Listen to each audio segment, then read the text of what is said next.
Yun, 12:12, nagpakawala tayo. 12:45 na po, dumating ng ibon natin galing Fairview. Ayun po yung ano, makapansin nyo si Lugon, no? Dapat di na sinama ni Mang Lloyd, Lugon na Lugon, no? Ayun, hingal na hingal siya. Kita nyo, nagsipasukan na, oh. Pero meron pa mga natira to. May mga kasi na, ito, hindi po nakakasama to. Lugon tong kanina, hindi kagad pumasok. Hanapin po natin yung iba pa. Nung kita nyo ito yung itlog ng itlog eh.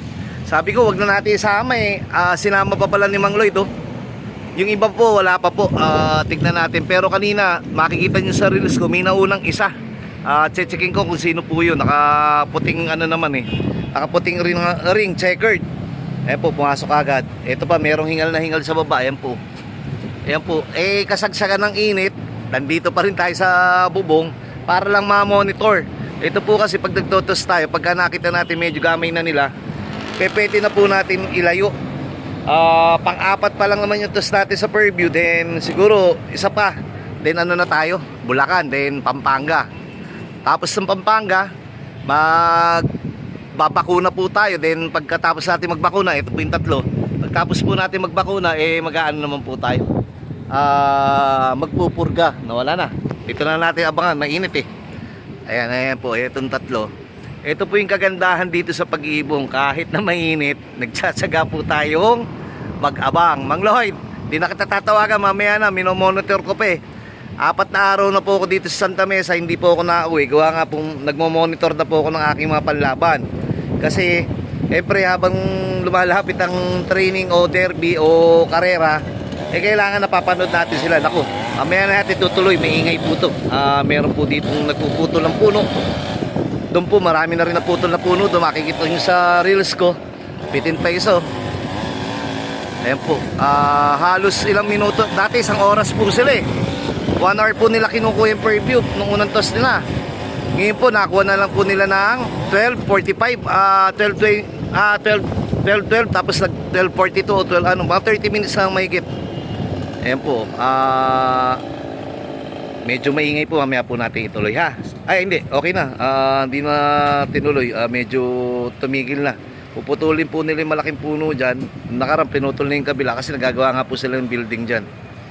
Ito po yung ibon natin, pasok agad, hindi na natin tinatawag. Pero itong isa nandito, hinihingal pa sa baba. At lalo na yung tawag dito, yung isa talaga napakahirap ng ginawa nito. Gawa ng lugon na, napasama pa sa training. Masakit sa katawan yan. Ayan, papasok na si ate. Ito po kasi itlog ng itlog eh. Pero kulang pa po ito, parang hindi ko pa nakita yung mga galing, ano, tawag dito, yung galing natin south. Iisa pa eh, ito pa lang yan eh. Hindi ko pa nakita, bakit ganun? Yung matatanda, wala pa.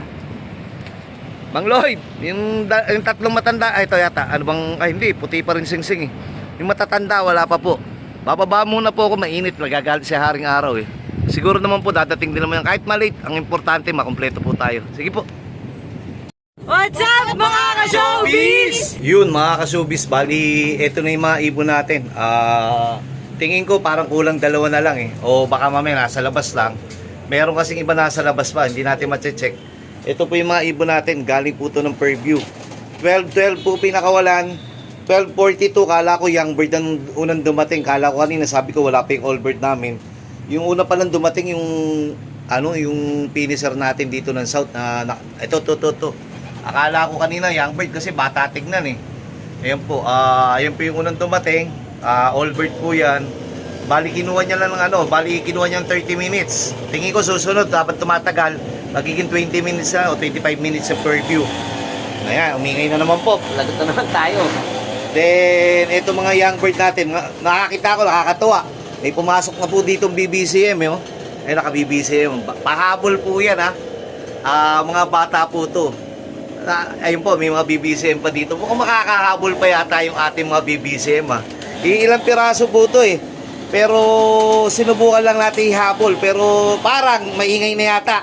Itutuloy ko po mamaya. Ay, hindi. Madaling kausap si kuya, nawawala kagad pag sinabi kong maingay na yata eh. Ayan po, inuutay-utay niya yung puno dito. Ayan po yung mga ibon natin. At meron pa po mga BBCM dito. Ibig sabihin, first toss nila. Pang-4 na toss na matatanda at yung mga pahabol. Ayan po, naka-BBCM oh. Ibig sabihin, pwede pa rin talagang makahabol. Pero dahan-dahan lang. Nakabibi. Ay, hindi. Ano na yan? MMFs yan. Yung, meron itong, tingnan natin yung bata. Matanda po ito, makintab. Basta suma total, habol po tayo. Yung team BBCM natin. Malay nyo. Pero sa ngayon, magbaka-baka muna. Naka-BBCM pa rin. Po. Yan yung mga bata yan. Yan, nadadaan lang po sa content toss. Ayan po, first toss po natin nila. Siguro, yung unang batch, training na natin ng mga second week of August. Pero itong mga BBCM, siguro mga sa September na natin kakarga ng tractor. Ayan pa po, ayan. Kung basta mga 3 to 4 months lang po sila, pero kaya yan. Kasi matatapos naman ang training nila, magka 5 months sila o mga 4 months make it. Pwede na yan. North naman medyo mas maiksing karera. Yung nga lang po medyo mas mahirap pagka yung nandiyan kasi bulubundukin. Nandiyan po yung pag inabot ng sama ng panahon, nandiyan po yung mga palko, nandiyan din po. Oops. Kagulat mo si kuya. Ayun po, ayaw pa po pumasok kasi mga bata pa yun. Pero yung iba dyan, talagang tamad lang pumasok. Ito naman po yung atin dito. Kita nyo, makikintab na yung mga unang batch. Pero yung, ilang piraso tong habol namin. May breed kasi si Mang Lloyd dito parang gusto niya rin subukan mag-breed. Kaya niya daw ipanalo, nasa yung mag-breed di subukan po natin. Ayan po, mamaya na po ulit, bababa na muna po ako. Total, okay naman po yung mga ibon natin. What's up mga ka-showbiz? Gandang umaga po, kami nagpapasalamat sa aming mga mumunting kaibigan. Nakumpleto po tayo, first toss po ng ating young bird sa preview agad po yung yung mga pahabol, yung mga BBCM. Yan po, first toss po, nakumpleto po tayo kahapon. Then ito po, nagpapaikot po tayo mga 7:30 na. Late na po si Mang Lloyd gawa ng naka-vitamina RH. Ayan po, tayo po yung ngayon lang di umakyat gawa nag-edit po tayo. Papansinin niyo po, itong aking loop maliwanag na, maliwalas na. Maganda po tignan dahil kita na po kami dito sa baba. Hindi katulad po dati, harang ng puno dyan, may puno rin po dito sa ibabaw natin. Bago nyo kami masulyapan, talagang sasadyen o ang tawag dito, talagang titignan o hahanapin para makita nyo ng aking flyer slope. Ito aking mumunting flyer slope. Katabi po ng Lutheran. Itong Lutheran po may pagawa po ditong building. Ayan po, kaya may construction din po dito. At nadamay na po nga yung mga puno dito. Ayan po yung mga ibon natin. Pero yung iba po nating mga ibon, ito tingin ko mga young bird to itong young bird po natin masisipag pa. Kasi mga July lang po natin tinuruan. Pero nakakating po to ng May. Medyo mahaba po tayo magturo. Gawa nga po nakapokus po tayo ng ating mga naunang norte. Then, ito po, yung mga ibang may cutting, naglaglag na. At ito po south natin, hindi pa rin natin natuturuan. Meron po ditong matanda na, mga 3 months. At meron ditong 1 month. At meron po tayo ditong payaya. Ito po, anak na po ng ating ng ating dalawang norte. Kaya minsan pangit din po yung pangit din po yung pagka yung medyo may edad po yung ibon yung nabreed. Kita nyo po yun doon, tamad na. Sa building, team building.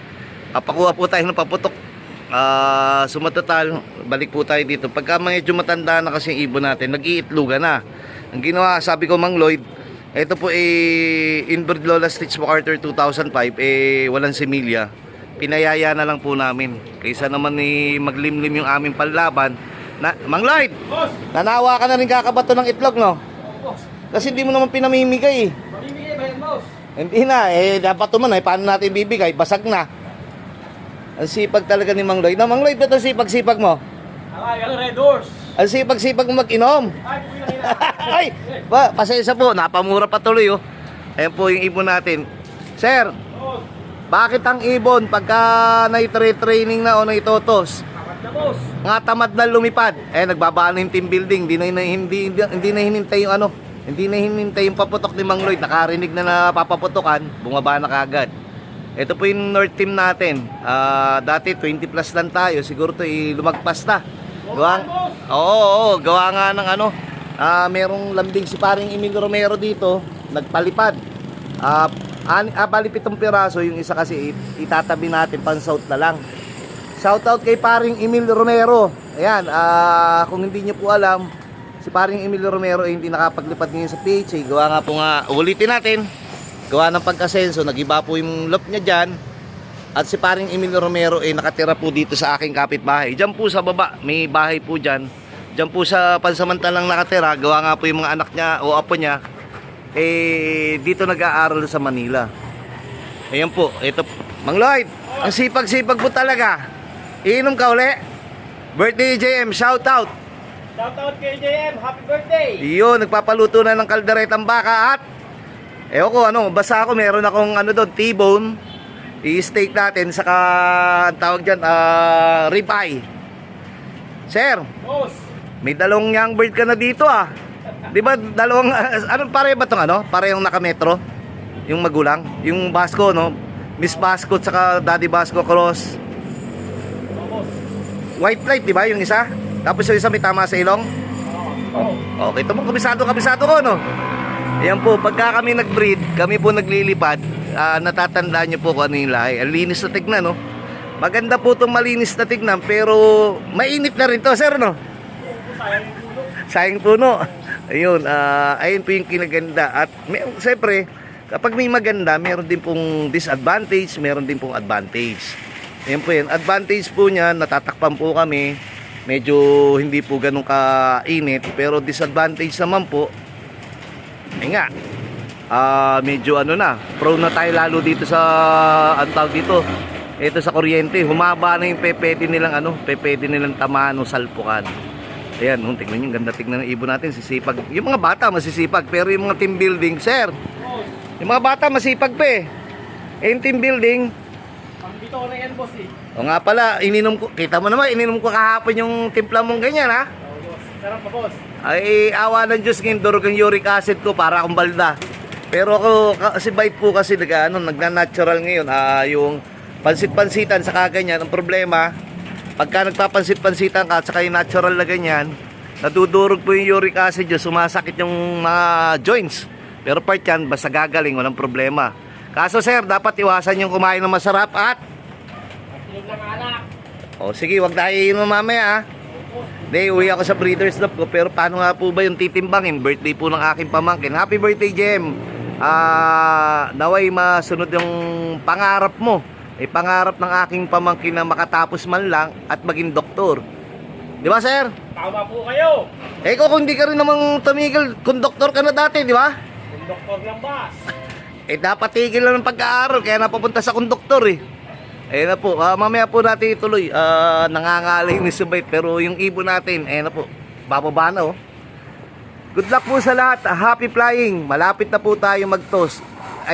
Malapit na po tayo magkarga sa truck. Pagkabakuna na lang po. Sige po.